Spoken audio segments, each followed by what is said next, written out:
Hello students, welcome to chemistry class. Students, today I will discuss the next topic of unit 4 that is octet rule and its limitations. Students, सबसे पहले हम octet rule देख लेते हैं जो आपको पहले से ही पता है. आप लोअर क्लासेस में भी पढ़ चुके हो और इस चैप्टर में भी मैं आपको पहले बता चुकी हूँ.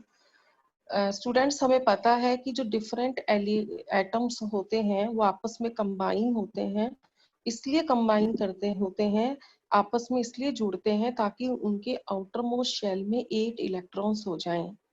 स्टूडेंट्स वो 8 इलेक्ट्रॉन्स ही क्यों चाहते हैं अपने आउटर मोस्ट शेल में? क्योंकि जो 18 ग्रुप एलिमेंट्स हैं जिनको हम नोबल गैसेस भी कहते हैं, उनके आउटर मोस्ट शेल में 8 इलेक्ट्रॉन होते हैं और वो स्टेबल होती हैं. तो हर एलिमेंट चाहता है कि वो स्टेबल बने, और स्टेबल बनने के लिए वो अपने आउटर मोस्ट शेल में कितने इलेक्ट्रॉन्स चाहता है? 8 इलेक्ट्रॉन्स चाहता है. अगर उसके पास वो 8 इलेक्ट्रॉन्स नहीं है तो वो उसको मैनेज करता है किसी और एलिमेंट्स के एटम से जुड़ करके, यानी बॉन्ड्स बना करके, यानी या तो वो इलेक्ट्रॉन्स को शेयर करता है या इलेक्ट्रॉन्स को ट्रांसफर करता है और अपने आउटर मोस्ट शेल में 8 इलेक्ट्रॉन्स लाने की कोशिश करता है.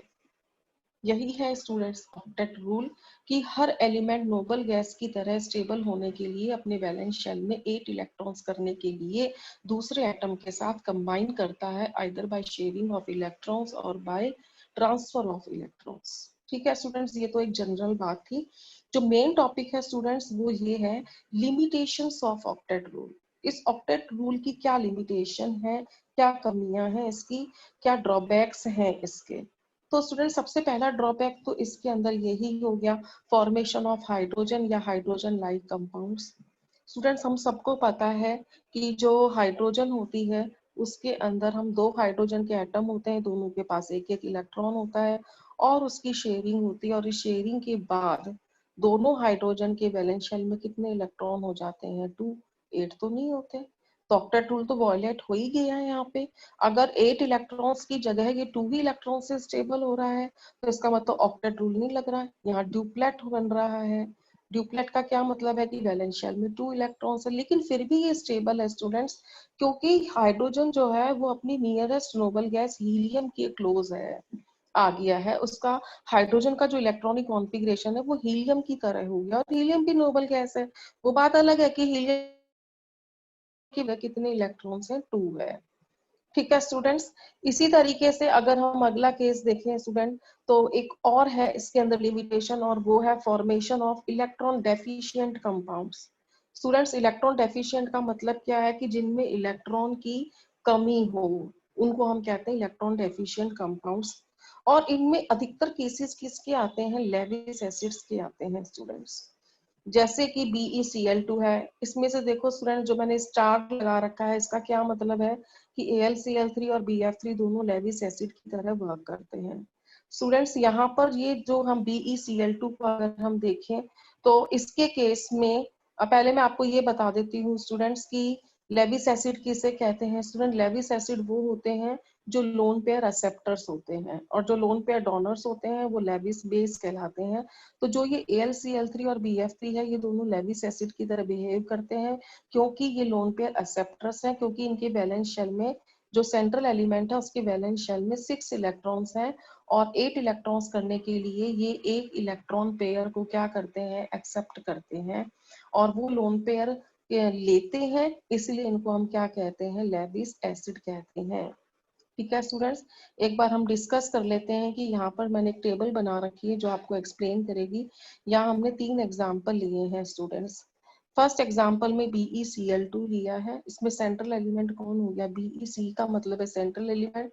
वैलेंस इलेक्ट्रॉन इसमें कितने हो गए स्टूडेंट्स? 4 हो गए. अगर BeCl2 का स्ट्रक्चर देखें तो स्टूडेंट्स लीनियर होता है इस तरीके से. स्टूडेंट्स हमें पता है कि एक बॉन्ड कितने इलेक्ट्रॉन से मिलकर बनता है? 2 से. तो 2 इलेक्ट्रॉन ये हो गए, 2 ये हो गए. अच्छा, बेरिलियम का एटॉमिक नंबर स्टूडेंट्स कितना होता है? 4. बेरिलियम का जो एटॉमिक नंबर है वो होता है 4 होता है. तो इसके वैलेंस शेल में कितने इलेक्ट्रॉन्स हो गए? 4 हो गए. तो इस तरीके से अभी इसके आउटर मोस्ट शेल में कितने इलेक्ट्रॉन हो गए स्टूडेंट्स? 4 हो गए. 8 नहीं है, कितने हैं? 4 हैं. यानी ऑक्टेट तो कंप्लीट नहीं हुआ. इसने कंपाउंड बनाया फिर भी इसके अंदर ऑक्टेट कंप्लीट नहीं हुआ अभी हम, जबकि ऑक्टेट रूल ये कहता है स्टूडेंट्स की कोई भी एलिमेंट कंपाउंड ही इसलिए बना रहा है कि उसकी वैलेंस शेल में 8 इलेक्ट्रॉन्स हो जाए। यहाँ उसने कंपाउंड बना लिया लेकिन फिर भी उसके पास 8 इलेक्ट्रॉन्स नहीं है, तो ये ऑक्टेट रूल की लिमिटेशन हो गई। अब इसी तरीके से स्टूडेंट्स अगर हम BF3 को देख लें तो BF3 के अंदर जो B है हमारा, वो सेंट्रल एलिमेंट है और वो स्टूडेंट्स कितने बॉन्ड बना रहा है, 3 बॉन्ड बना रहा है। इसका मतलब कि यहाँ पे कितने कितने इलेक्ट्रॉन्स आ जाएंगे स्टूडेंट्स, एक पेयर ये आ गया, एक पेयर ये आ गया और एक पेयर ये आ गया। यानी बोरॉन के वैलेंस शेल में कितने इलेक्ट्रॉन्स हुए स्टूडेंट्स, 6, 2+2+2+2 कितने हो गए, 6, 8 तो नहीं हुए। ठीक है, इन द सेम वे। अच्छा, अब BF3 के पास 6 इलेक्ट्रॉन्स है तो भाई ये 2 इलेक्ट्रॉन जो है किसी से शेयर करेगा यानी लोन पेयर को एक्सेप्ट करेगा, इसलिए ये क्या कहलाएगा, लेविस एसिड कहलाएगा ये। ठीक है, it is called as Lewis acid. In the same way student अगला केस देखते हैं हम AlCl3 का। तो यहाँ पर भी सेंट्रल एलिमेंट कौन है, Al है, 3 बॉन्ड बना रहा है, इसका मतलब 2-2 इलेक्ट्रॉन हुए, यानी एल्यूमिनियम के वैलेंस शेल में कितने इलेक्ट्रॉन हो गए, 6 हो गए। Again it needs a pair of electron and it accepts a pair of electron and that's why it is also a Lewis acid. तो स्टूडेंट्स अब आपको समझ में आया होगा कि हमने 2 तरह के केसेस डिस्कस कर लिए, एक तो हाइड्रोजन मॉलिक्यूल का और दूसरा हमने डिस्कस करा जिनमें इलेक्ट्रॉन 6 से कम होते हैं, सॉरी 8 से कम होते हैं सेंट्रल एलिमेंट के पास। अगला एक और देखते हैं स्टूडेंट, इसका एग्जांपल ऑक्टेट टूल की लिमिटेशन का, formation of hypervalent. Student hyper का मतलब क्या होता है, 8 से ज्यादा, मोर देन 8। ठीक है, एक्सपेंडेड ऑक्टेट भी बोलते हैं स्टूडेंट इसको। एक्सपेंडेड ऑक्टेट का क्या मतलब है, 8 से ज्यादा इलेक्ट्रॉन्स होते हैं। कई कंपाउंड ऐसे होते हैं स्टूडेंट जिसमें जो सेंट्रल एलिमेंट होता है उसके पास 8 से ज्यादा इलेक्ट्रॉन होते हैं। जो ये हमने केस करा इनमें क्या था, लेस देन 8 था, और अब जो हम कर रहे हैं इनके अंदर क्या होगा, मोर देन 8 इलेक्ट्रॉन्स होंगे। ठीक है, इसके अंदर अब देखिए स्टूडेंट कुछ केसेस हम डिस्कस कर लेते हैं ताकि आपको ये बात समझ में आ जाए। सबसे पहला है PCl5, then SF6, then IF7। Students ये सब हम पहले डिस्कस कर चुके हैं, इनकी शेप और हाइब्रिडाइजेशन हम सब कुछ डिस्कस कर चुके हैं। तो यहाँ देखिए स्टूडेंट फास्फोरस का जो स्ट्रक्चर है, यहाँ फास्फोरस कितने बॉन्ड बना रहा है, 5, इसका मतलब कितने इलेक्ट्रॉन्स हो जाएंगे, 10। यहाँ सल्फर कितने बॉन्ड बना रहा है, 6, इसका मतलब कि इसमें 6 2 12 हो जाएंगे। इसमें जो है आयोडीन सेंट्रल एलिमेंट है और वो कितने बॉन्ड बना रहा है, 7 बना रहा है, यानी इसके पास कितने इलेक्ट्रॉन हो जाएंगे, 14 हो जाएंगे। यहाँ कौन आ गया, आपका सल्फर आ गया, यहाँ कौन आ गया, फास्फोरस आ गया। ठीक है, तो इसमें आपके 10 इलेक्ट्रॉन्स हो गए, इसमें आपके 12 हो गए और इसमें कितने हो गए, 14। अच्छा, ये मैंने आपको शेप बता रखी है स्टूडेंट जो हम पहले ही डिस्कस कर चुके हैं, ये दिखाने के लिए कि देखो यहाँ पे जो फास्फोरस है वो कितने बॉन्ड बना रहा है स्टूडेंट्स, 5 बॉन्ड्स बना रहा है। इन द सेम वे यहाँ पे सल्फर कितने बॉन्ड बना रहा है, 6। 6 बॉन्ड का मतलब कितने हो गए, 12 इलेक्ट्रॉन हो गए। 5 बॉन्ड्स का मतलब कितने इलेक्ट्रॉन हो गए, 10 हो गए। इन द सेम वे IF7 यहाँ कितने बॉन्ड बना रहा है, ये I कितने बॉन्ड बना रहा है, 1 2 3 4 5 6 7, तो कितने इलेक्ट्रॉन्स हो जाएंगे, 14 हो जाएंगे। ठीक है स्टूडेंट्स, तो हमने 3 लिमिटेशंस तो कर ली हैं। अब हम नेक्स्ट लिमिटेशन देखते हैं स्टूडेंट्स, और वो है student formation of compounds of noble gases. अब देखो स्टूडेंट्स, ऑक्टेट रूल का जो बेस था ना वो नोबल गैस पे बेस्ड था, और हम ये कह रहे थे कि नोबल गैस की वैलेंस शेल में 8 इलेक्ट्रॉन्स होते हैं, वो स्टेबल होती हैं, इसलिए और एलिमेंट्स भी स्टेबल होने के लिए अपने वैलेंस शेल में 8 इलेक्ट्रॉन्स करना चाहते हैं और इसीलिए वो कंबाइन करते हैं। और पूरा मतलब ऑक्टेट रूल का जो फिनोमिना था वो किसके ऊपर बेस्ड था, नोबल गैस के इलेक्ट्रॉनिक कॉन्फ़िगरेशन पे बेस्ड था, और यह नोबल गैस से ही जो एक्सेप्शनल बिहेवियर शो कर रही है। तो स्टूडेंट्स जो जिनॉन होती है और जो क्रिप्टॉन है ये वो नोबल गैसेस हैं जिनके कंपाउंड्स डिस्कवर हो चुके हैं और इनके बहुत सारे कंपाउंड्स बन चुके हैं, जैसे xenon difluoride, xenon tetrafluoride, xenon hexafluoride. और ये वाला जो है आपका यहाँ स्टूडेंट ठीक करना, ये आपका KrF2 है, क्रिप्टॉन डाइफ्लोराइड है। तो ऐसे बहुत और भी बहुत कंपाउंड्स बन चुके हैं। यानी हम ये कहते थे कि नोबल गैस जो है उनका स्टेबल इलेक्ट्रॉनिक कॉन्फ़िगरेशन होने की वजह से वो किसी के साथ रिएक्ट नहीं करती, कंबाइन नहीं करती है, बॉन्डिंग नहीं करती, बॉन्ड नहीं बनाती। लेकिन ऐसे कंपाउंड्स अब बन चुके हैं, मींस वो बॉन्ड बना रही है, 8 इलेक्ट्रॉन्स होते हुए भी वो कंपाउंड बना रही है। तो स्टूडेंट इससे बड़ी लिमिटेशन क्या होगी ऑक्टेट रूल की। ठीक है, अच्छा एक और है स्टूडेंट लिमिटेशन, और वो है ऑड इलेक्ट्रॉन मॉलिक्यूल्स। देखो स्टूडेंट्स, जो 8 है वो क्या है, इवन नंबर में है, लेकिन कई कंपाउंड्स ऐसे होते हैं जिनमें ऑड इलेक्ट्रॉन्स मिलते हैं, जैसे 5, 7, 9 इस तरह के इलेक्ट्रॉन्स मिलते हैं कईयों के अंदर, तो वो ऑड इलेक्ट्रॉन हुए। जैसे फॉर एग्जांपल स्टूडेंट्स, मैं यहाँ आपको वही एग्जांपल लेके समझा रही हूँ जो हमें पढ़ने हैं, या तो इस साल पढ़ने हैं या नेक्स्ट ईयर पढ़ने हैं, तो मैं वही एग्जांपल डिस्कस कर रही हूँ। नाइट्रिक ऑक्साइड स्टूडेंट्स, NO, जो आपको नेक्स्ट ईयर जो पी ब्लॉक एलिमेंट्स हैं 12th में आपको पढ़ना है, तो मैं आपको एक्सप्लेन कर रही हूँ। नाइट्रिक ऑक्साइड में स्टूडेंट्स ये बॉन्ड तो आपके कैसे हो गए, डबल बॉन्ड हो गए, ठीक है। और जो बाकी के बॉन्ड्स हैं स्टूडेंट्स आपके, वो ये जो स्पेशल बॉन्ड है ना, वो ये है स्टूडेंट्स, ये बॉन्ड कितने इलेक्ट्रॉन से मिलकर बन रहा है, 3 से, जबकि जनरली स्टूडेंट्स बॉन्ड कितने इलेक्ट्रॉन से मिलकर बनता है, 2 से, और यहाँ 3 आ गए। तो बताओ, बॉन्ड 3, 3 तो एक ऑड नंबर हो गया ना, 3 तो ऑड नंबर हो गया, इसीलिए ये भी ऑक्टेट रूल को जो है फॉलो नहीं कर रहा, ठीक है स्टूडेंट्स। और वैसे भी स्टूडेंट, अगर हम नाइट्रोजन के वैलेंस इलेक्ट्रॉन काउंट करें तो कितने होंगे, ये रेड वाले जो बॉन्ड है दोनों, तो उसमें कितने इलेक्ट्रॉन हो गए 4, ब्लू वाले कितने इलेक्ट्रॉन हो गए 3, 4 + 3 कितने हो गए 7, और 2 ये हो गए, यानी कितने इलेक्ट्रॉन्स हो गए 9 हो गए, ठीक है। और इसी तरीके से ऑक्सीजन के पास भी कितने हो जाएंगे, 9 ही हो जाएंगे। तो भाई, या चाहे तो हम इस तरह से देख लें, चाहे हम और इलेक्ट्रॉन का बॉन्ड देख लें, दोनों ही स्थिति में ऑक्टेट रूल वायलेट हो रहा है। अच्छा, अगला केस स्टूडेंट बिल्कुल इसकी तरह है, सुपर ऑक्साइड O2-, जो मैंने आपको एमओटी में भी एग्जांपल देके बताया था। देखो, बस यही डिफरेंस है कि यहाँ नाइट्रोजन के केस में तो डबल बॉन्ड था, यहाँ कितना बॉन्ड है, सिंगल है, ठीक है स्टूडेंट्स। और यहाँ पर जो ये वाले बॉन्ड बन रहे हैं, ये वाला बॉन्ड, यहाँ पे 3 इलेक्ट्रॉन है, यानी कि ऑड इलेक्ट्रॉन्स की वजह से बन रहा है, तो ये भी क्या हो जाएगा आपका, 3 इलेक्ट्रॉन हो गए अगेन, तो ये भी ऑड इलेक्ट्रॉन हो गया, इसका मतलब ये भी ऑक्टेट रूल को फॉलो नहीं कर रहा है, ठीक है स्टूडेंट्स। और यदि मैं ऑक्सीजन के इलेक्ट्रॉन काउंट करूं स्टूडेंट, तो 2 ये हो गए, 2 ये हो गए, 4 और 3 ये हो गए, 7 और 2 कितने हो गए, अगेन 9 इलेक्ट्रॉन्स हो गए स्टूडेंट्स, ठीक है। एक और एग्जांपल है बहुत इंटरेस्टिंग सा, वो है नाइट्रोजन डाइऑक्साइड। स्टूडेंट, जैसे कार्बन डाइऑक्साइड होती है, ऐसी नाइट्रोजन डाइऑक्साइड है, लेकिन इसका स्ट्रक्चर कुछ इस तरीके से है स्टूडेंट, यहाँ पर आप देखिए डबल बॉन्ड बना रहा है, यहाँ ये कोऑर्डिनेट बॉन्ड बना रहा है। नाइट्रोजन के वैलेंस शेल में कितने इलेक्ट्रॉन होते हैं, 5, 2 तो यहाँ काम आ गए, 2 इसने ऑक्सीजन को दे दिए, और एक इलेक्ट्रॉन जो है वो इसके पास अनपेयर्ड रह गया, जिसको हम बोलते हैं ऑड इलेक्ट्रॉन। तो 1 नंबर कैसा है, ऑड ही है, तो यहाँ पर भी ऑक्टेट रूल की का वायलेशन हो रहा है। तो स्टूडेंट्स, मैंने भी आपको एक टॉपिक समझाया, वो है octet rule and it's limitation.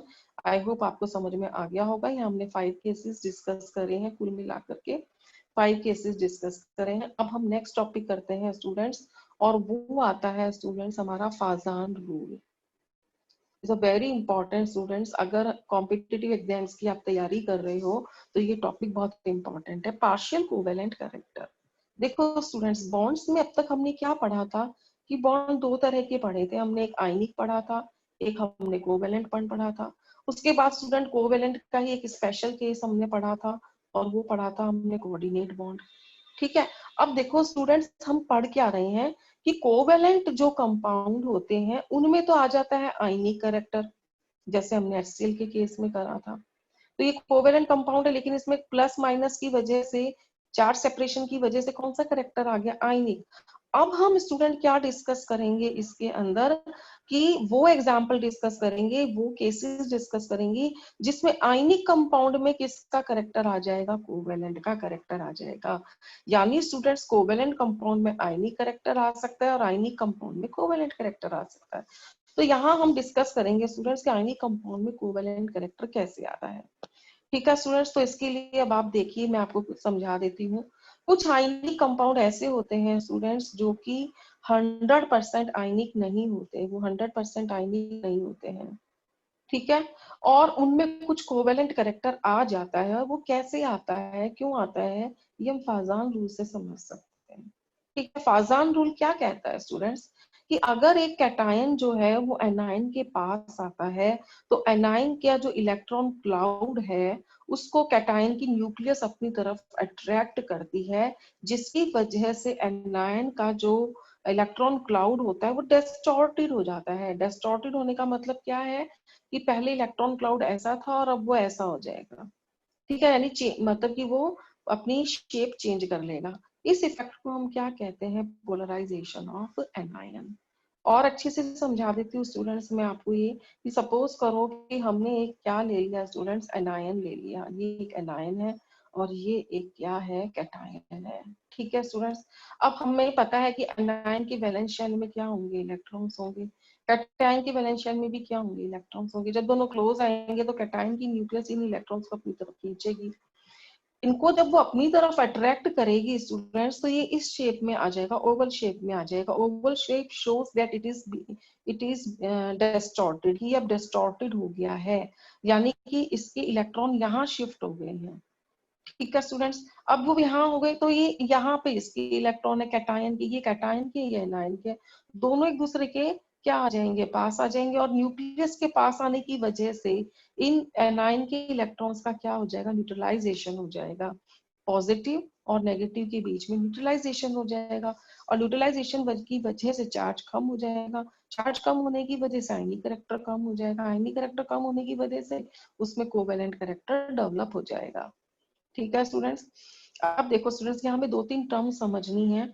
मैं बता रही हूँ आपको कौन कौन सी टर्म्स हैं, वो देख लीजिए। एक तो है पोलराइजेशन। एक तो इसमें स्टूडेंट्स टर्म आई पोलराइजेशन।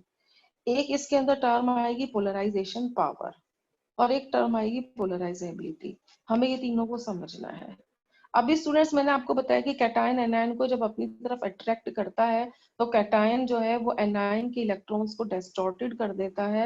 और डिस्टॉर्टेड होने को ही हम क्या कह रहे हैं? पोलराइजेशन। यानी स्टूडेंट्स पोलराइजेशन किसका होगा? एनायन का होगा। ठीक। अब जो कैटायन एनायन को पोलराइज कर रहा है, वो उसको कितना पोलराइज कर रहा है, ये उसकी क्या कहलाएगी? पोलराइजेशन पावर कहलाएगी। ठीक। और एनायन कितना पोलराइज हो रहा है, वो क्या कहलाएगी? पोलराइजेबिलिटी। तो देखो स्टूडेंट्स, पोलराइजेशन किसका हो रहा है? एनायन का हो रहा है। उसके पोलराइज होने की टेंडेंसी को हम क्या बोल रहे हैं? पोलराइजेबिलिटी बोल रहे हैं। और कैटायन कितना पोलराइज कर पा रहा है, कितनी उसमें पावर है किसी एनायन को पोलराइज करने की, वो क्या कहलाएगी? Polarising power. ठीक है स्टूडेंट्स। अब देखो स्टूडेंट्स, क्या होता है ये बात मैं आपको बता ही चुकी हूँ कि जब पोलराइजेशन होता है तो न्यूट्रलाइजेशन ऑफ चार्जेस होता है कैटायन के पॉजिटिव और एनायन के नेगेटिव के बीच में, और उसकी वजह से आयनिक करैक्टर क्या हो जाएगा? कम हो जाएगा। और उसी की वजह से कोवेलेंट करैक्टर बढ़ जाएगा। ठीक है। अगर स्टूडेंट्स किसी के अंदर आयनिक से कोई कंपाउंड क्या होने जा रहा है? कोवेलेंट होने जा रहा है, तो ऑब्वियसली उसमें प्रॉपर्टीज भी किसकी डेवलप होनी शुरू हो जाएगी? कोवेलेंट की। और इसीलिए उसके मेल्टिंग पॉइंट पे, सॉल्युबिलिटी इन वाटर पे या नॉन पोलर सॉल्वेंट्स में उसकी सॉल्युबिलिटी पर असर पड़ेगा। ठीक है। यानी प्रॉपर्टी भी बदलेंगी। जैसे जैसे आयनिक कंपाउंड में कोवेलेंट कैरेक्टर आएगा, वैसे वैसे उस कंपाउंड की प्रॉपर्टी में भी चेंजेस आ जाएंगी।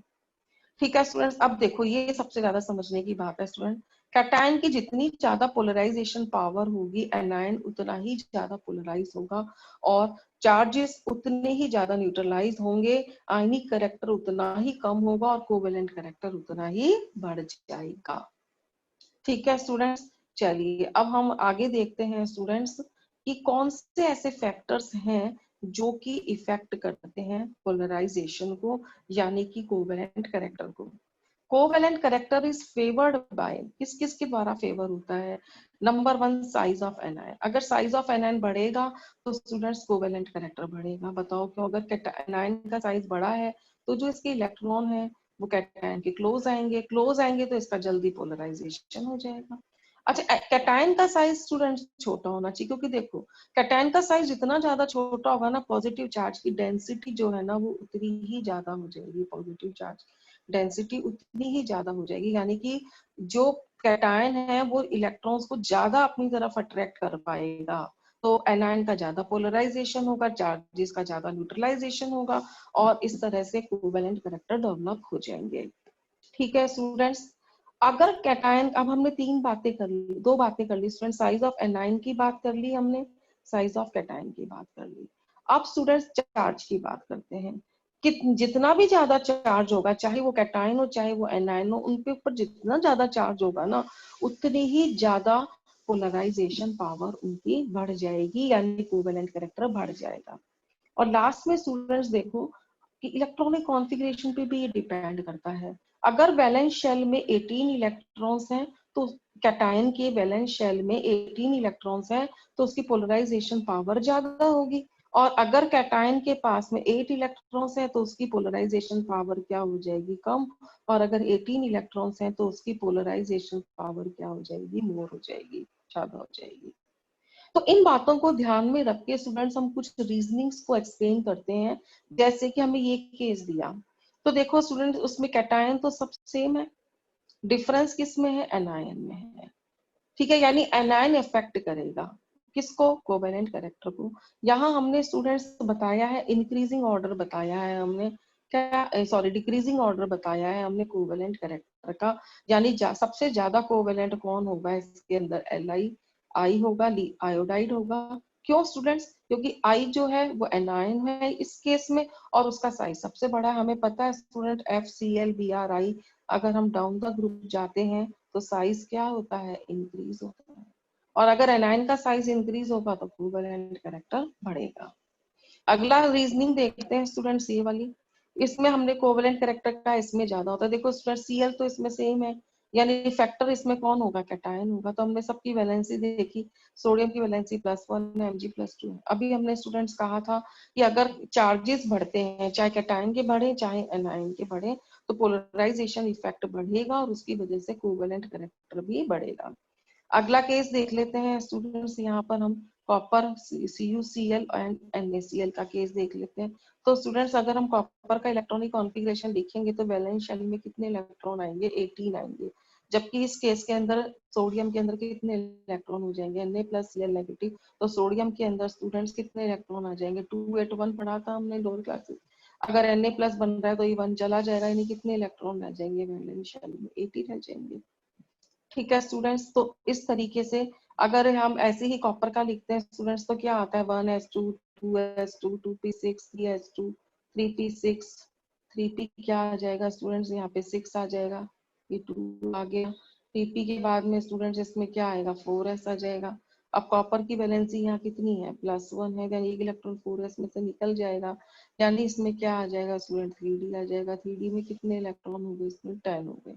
अब आप खुद ही देख लीजिए स्टूडेंट, 3 नंबर के शेल में कितने इलेक्ट्रॉन हो गए, 2 + 6 + 10 यानी कितने हो गए, 18 हो गए।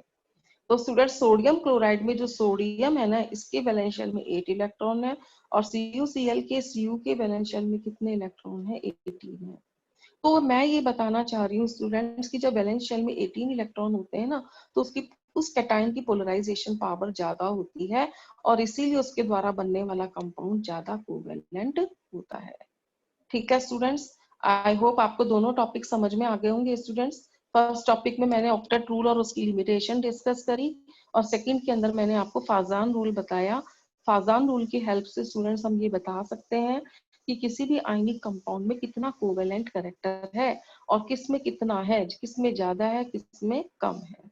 आई होप आपको दोनों टॉपिक समझ में आ गए होंगे। तो stay home, stay safe and do study.